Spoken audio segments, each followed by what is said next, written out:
Bom, pessoal, a gente está aqui com a máquina em um certo estado. A pergunta é, será que esse estado aqui é um estado seguro? Essa que é a grande pergunta. Como que a gente vai determinar isso? Então a gente tem aqui os recursos atribuídos e recursos ainda necessários, still needed. Será que eu consigo dar todos os recursos que um processo aqui está pedindo? Então vamos pensar aqui um pouquinho. O processo A ele precisa de um tape drive e de um plotter. Eu tenho disponíveis um tape drive e 2 scanners. Eu posso, com esses recursos disponíveis, satisfazer aqui os recursos necessários para o processo A? Não posso. Será que eu posso para o B? Não posso. Será que eu posso para o C? Aqui, ó, 1020 com 3100. Não posso. Será que eu posso para o D? Posso. Porque aqui eu tenho 1020, que é maior do que 0010, que está aqui, certo? Então aqui, com isso, eu posso. Então vamos supor que eu desses recursos disponíveis, quer dizer, eu tiro aqui apenas um daqui, coloco para cá, né? E deixo o processo D rodando. O processo D roda até o final. E aí o que ele vai liberar para mim? Ele vai liberar para mim, depois de ter rodado até o final, esse 1, esse 1 que ele pegou e com 1 que está aqui, e vai liberar tudo isso daqui, tá? Na prática, depois que esse D rodar, a gente vai pegar esse 1101 e vai somar ao disponível que está aqui. Então o novo disponível, né? Vamos pôr aqui o A', o novo disponível, vai ser 1 mais 1, 2, 0 mais 1, 1, 2 mais 0, 2 e 0 mais 1, 1. Tá. Então, se a gente deixar o D rodando, a gente obtém esse novo disponível isso. Depois que o D rodou, será que com 2121 eu consigo liberar o processo A?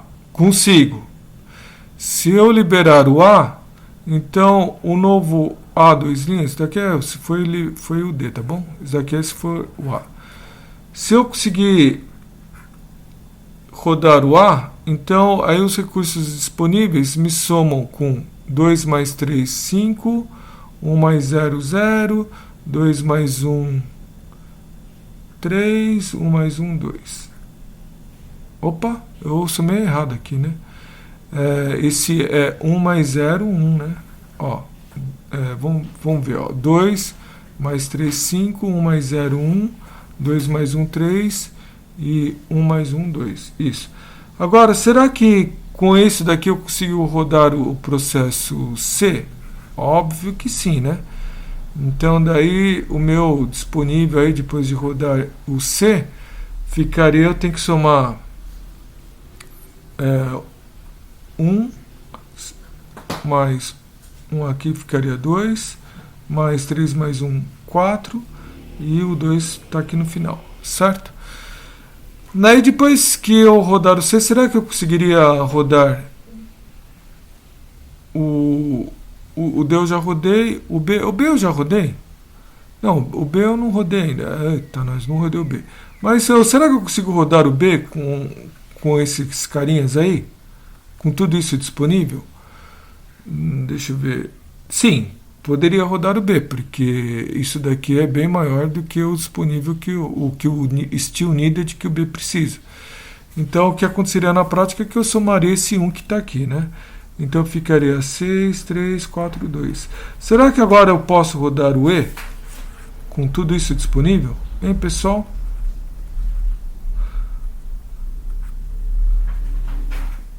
Deixa eu ver. O E eu preciso de 2, 1. Eu tenho 6, 3, 4. É óbvio que eu consigo rodar e libera todo mundo. Certo, pessoal? Aí dá o existente que tem na máquina, que é 6342. Aí, opa, deve ter perdido algum aqui, porque aqui não poderia ter 6342, né? Seria 6, sei lá. Bom, pessoal, eu somei um recurso a mais em algum lugar aí, não vou ficar conferindo isso. Vocês entenderam aí qual que é a ideia, né? Vocês entenderam que é a mesma história do algoritmo do banqueiro para um recurso só, e a gente tem aqui uma sequência de liberação de processos que me permitem classificar esse estado que eu estou vendo agora como estado seguro. Então a resposta é que sim, esse estado é um estado seguro, tá bom? Bom, eu vou passar aqui um exercício para vocês, que é o seguinte. Quando eu comecei a falar sobre estado seguro e inseguro, eu falei para vocês que esse ponto aqui é um estado inseguro. No livro do Tannenbaum ele mostra esse grafiquinho, mas ele não chega depois, lá nos finalmente, fala, tá vendo, pessoal, isso aqui é um estado inseguro. Eu estou querendo falar para vocês que e gostaria que vocês usassem o algoritmo do banqueiro para determinar que isso é um estado inseguro, tá? Então o exercício aí que eu gostaria de deixar para vocês seria mostrar que o processo B está em um estado seguro antes de pedir o plotter. O processo B está rodando antes de ele pedir o plotter, por exemplo, nesse estado S, sei lá, que está aqui, ele está em um estado seguro. Está em um estado seguro. Mostra isso daí para mim, tá bom? Depois, mostrar que o processo B vai para um estado inseguro após pedir o plotter. Aí, depois que o processo B pedir o plotter, ele vai para um estado seguro. Então, o sistema operacional ele deveria verificar se ele pode atribuir o plotter ao processo B.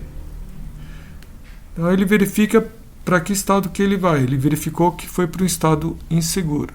Você mostra isso para mim.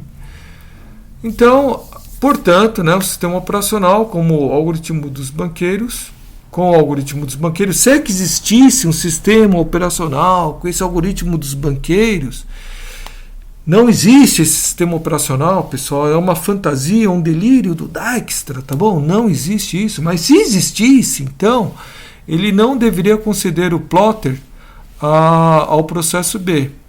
Ele deveria deixar apenas aí o processo A,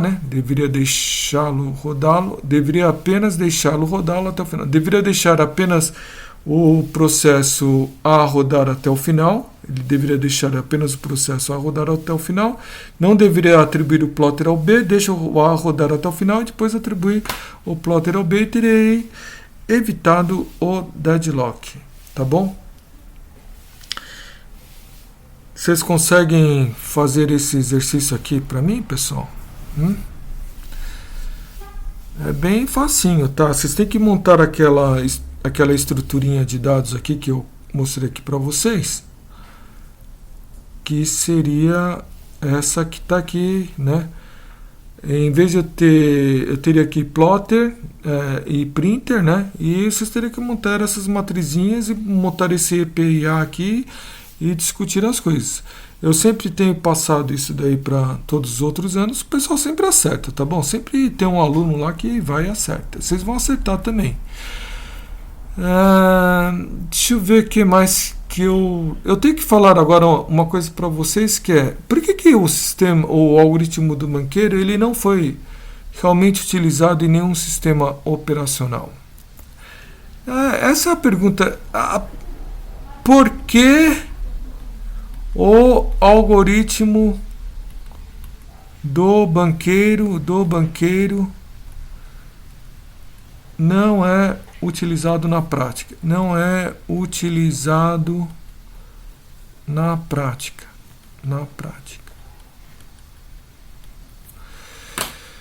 Bom, pessoal, sei lá, seria uma boa pergunta para a prova, Eu vou tentar falar para vocês aí por que ele não é utilizado na prática.